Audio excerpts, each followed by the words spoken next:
Actu Apple et ça concerne les iPhone 18 Pro et 18 Pro Max. Alors oui, pour certains, vous allez vous dire, mais il y a déjà des rumeurs sur ces futurs iPhone 18 Pro et 18 Pro Max.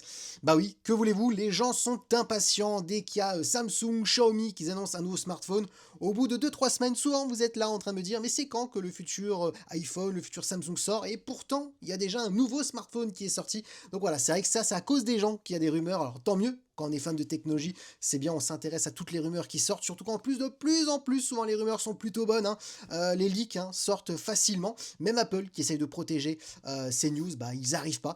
Alors, ça concerne quoi cette fuite? Et bah, c'est très simple, ça concerne le futur Face ID. Alors, pour les gens qui ne connaissent pas Face ID, vous savez, c'est la technologie qui permet de déverrouiller son smartphone en toute sécurité en 3D. Alors, attention pour tous ceux qui m'ont écrit des commentaires, ah, mais j'ai la même chose sur mon Xiaomi, j'ai la même chose sur mon Samsung. Non, vous confondez tout, ça c'est du déverrouillage en 2D, ce qui n'est pas du tout sécurisé. Exemple, une preuve, les banques n'autorisent pas les achats avec le Face ID de cette technologie de Samsung ou celle de Xiaomi parce que c'est pas du tout sécurisé. Quand vous avez une technologie 3D plus de l'infrarouge, il n'y a rien de mieux et c'est ça le Face ID d'Apple. Je voulais quand même un petit peu rectifier pour ceux qui m'écrivent des fois des commentaires, mais non, tu dis n'importe quoi. Non, non, renseignez-vous s'il vous plaît, je dis gentiment, mais voilà, il faut quand même se renseigner un minimum avant de dire des conneries des fois en commentaire.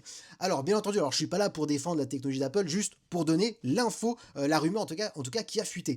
Alors l'info, ce serait que Apple aurait réussi à mettre le capteur 3D et le capteur infrarouge sous l'écran. Donc du coup, ça voudrait dire qu'on va perdre la petite encoche, le Dynamic Island qu'Apple appelle de cette manière-là. On pourrait perdre le Dynamic Island et donc du coup avoir vraiment un écran encore plus bord à bord et ça serait une prouesse technologique parce que oui, pour ceux souvent qui disent oui mais je comprends pas, Apple ils ont une grosse encoche et pourtant tous les smartphones ils ont juste un petit capteur pour la caméra, mais oui mais parce que souvent ceux qui disent ça c'est ceux qui ne connaissent pas la technologie. La technologie 3D ça prend de la place parce qu'il y a à peu près 6 capteurs pour le dérouillage facial et bah mettre 6 capteurs sous l'écran comparé à un c'est plutôt compliqué et encore sous l'écran. La technologie sous l'écran, il y a beaucoup de smartphones qui l'ont abandonné, notamment même les Fold de Samsung, ils ont fait un retour en arrière pour la caméra frontale, si vous regardez bien maintenant ils ont mis un petit poinçon, donc on voit bien que voilà c'est une technologie quand même qui est compliquée. Donc là Apple aurait réussi à mettre tous ces capteurs sous l'écran et on devrait du coup avoir juste un petit poinçon pour la caméra frontale parce que oui, pour pas perdre en qualité, parce que jusqu'à maintenant les qualités des photos selfie quand on a la caméra frontale sous l'écran, souvent c'est médiocre, d'ailleurs c'est pour ça que tout le monde l'a abandonné,